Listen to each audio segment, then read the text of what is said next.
Mike, we've seen a lot of changes in between the sticks for you already. I think it's 4 goalkeepers in the last month, but Michael Kelly came back in on Saturday, had a pretty decent game by all accounts, didn't he? He did, yeah, very solid, and just chatting to him this morning about it all. Obviously we've extended his contract until the summer. For me, he's got all the attributes of what we're looking for in a goalkeeper, and I felt a calmness and assuredness about his performance. So obviously still lots to work on and improve, but everything he's done since he's come in has been pleasing. I suppose for him it's a sense of stability then, isn't it? You know, he's working on relatively short deals since he arrived at the club, obviously coming in as injury cover initially for a month and then a few months after that, but this gives him that stability until the end of the season now, doesn't it? Yeah, and that's one thing that football doesn't offer you in great amounts. I think that's the nature of the industry. You're always fighting. We say you've got to deem yourself as being self-employed, so everything you've got to do is got to be in accordance with improving and benefiting yourself, and that's the conversation that we've had this morning really, because on the face of it he's got all the tools. He's big, he's strong, he's commanding, I can hear him. He's extremely good and calm with his feet. And his goalkeeping is at a very good standard as well. So he's got all the attributes. He just needs to build in a run of games and consistency. And regardless of what happens moving forward, he's just got to focus on his improvement, because he's shown everyone he is a solid platform for us, and he should be looking to enhance his reputation every opportunity, which he has done. And he seems a popular character in the dressing room as well. He always seems to be one of the bigger voices, I suppose. He is, yeah. He's lively. He's a big character, which this changing room is littered with them. So, which is good. It's good chemistry, and I think we look back at a lot of our performances. And I think that's a lot goes for a lot of our points and a lot of our wins, just the character of the lads, of the group, and that desire spills over and that will to win. On the injury front, how are the likes of Max Dean and Jack Tucker coming along? Different stages, but they're both working very hard. They're positive lads anyway, so they're just looking at what they've got to achieve, and I think both looking good. So again, different comeback dates in mind, but all going well so far. And Jonathan Lecco, I've just seen him walking in the building. Is a tough blow, isn't it, when you're making your debut for a club you've been sent out on loan at, and you suffer a season-ending injury? Yeah, it is. It's hard. Something he's experienced before, which on one part is good. He's strong enough mentally to get through it and do the work, but also what you've got to face. And there's not many words that can really kind of help to improve his mood and the way he's feeling about things, except that he's got a contract, so he's got that security, and he knows he's got the mental strength to get back, and he's got a platform here. He's surrounded by people that care about him, and that's why he wanted to come back and do his rehab here. I think that's the best way for him.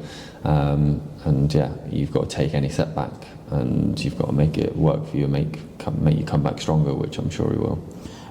Positive win on Saturday, wasn't it? It felt like a strong performance from your side, and one where you could probably gone on and probably won by a more comfortable margin. Interesting. Yes, I agree with that. I feel as though we created chances to score more goals. I think our last-ditch defending was extremely good, putting bodies on the line, but I've got to reflect on the fact that actually when you look at the performance of Bradford, how we controlled it, and in large periods and areas of the game, I would say that Bradford performance was a better performance. And that's the craziness of football, and that's how it works out. Obviously it was a good performance, but because we got the 2 early goals, it changes the whole dynamic and the outlook, and especially the emotion. And that's one thing we said before the game, is we're always about the process and about improving. We don't want to play the scoreboard. We're not results driven without the performance. But Swindon felt as though the result was very big for us. So we'd never overlook the process and the performance, but it was something that we put on the players and ourselves. We need 3 points here, and yeah, they found a way to deliver.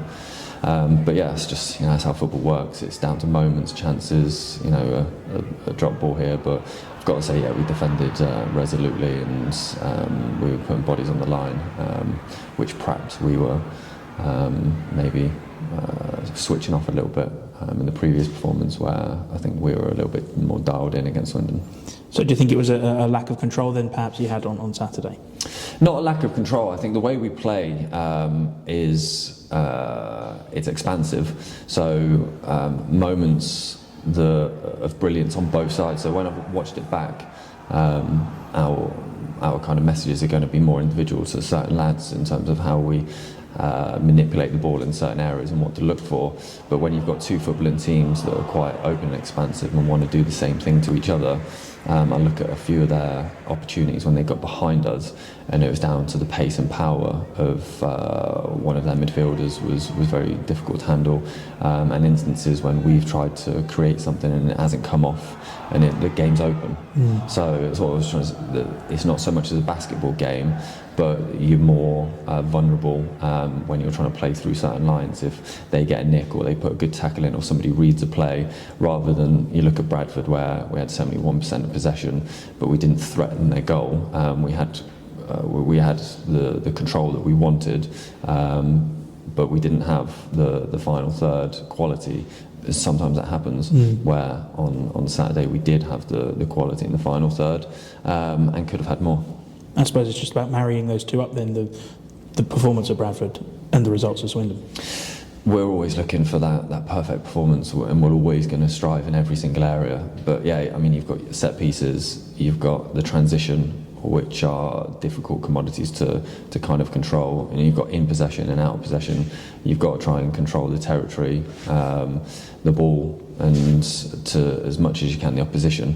So there are a lot of variables in that, but we've just got to go about looking to marry it all up and have a complete performance, which very rarely will you get. But when if you do get it, then I think that you're going to be very difficult to live with. And I suppose it's going to be about ignoring the external noise tomorrow night against Wrexham. They obviously come with a lot of fanfare, a lot of popularity, I suppose, with a documentary crew with them. But you just have to put that to the back of your minds, don't you, and almost completely ignore it. And that's what the career is about. Constantly, it's ignoring the noise. We've got a job to do. I don't think if they win their games in hand, and I think they go top, is it maybe joint with Stockport, maybe. And look at the squad, look at the budget, look at the players. The manager is experienced. So there's so many external variables, but yeah, of course they come with the documentary and things like that. But yeah, we've got a job to do, and we've got a way. We believe that if we can get to the levels we want to get to, defend like we did in the last game, and affect their back line like we can do, then we've got every belief in ourselves. But they come as a good side as well, don't they? It's not just the glitz and glamour of it. They're a handy side, as you say. They win. If they win the games, they can be right up there in the mix and already in the automatic promotion spots, of course. 100%. I mean, I literally asked Busty this morning who he fancies for, out of the Stockport. You've got Wrexham. There's 3 or 4 that you feel can win the league still. And yeah, it's about the consistency. Fletcher, Mullins. They've got players that come off the bench that would get in most EFL teams. Midfield, they've very experienced, very physical back line. And a manager that knows how to get promotions. So take nothing away. I think they're possibly my favourite to go on. So we know how difficult it's going to be. But I suppose if you're going to be mixing it with those teams at the sharp end of the table, games you're going to have to go in and want to win. Of course, you want to win every game, but these ones, 6 pointers almost. Yeah. You look at our running. We've got to play them all. So it's largely in our own hands, and if we want to be getting to the place we want to achieve ultimately this season, we've got to get results against the big teams. So and that's in our hands, so we've got them to play, and that's the way we want it. So we look forward to the tests.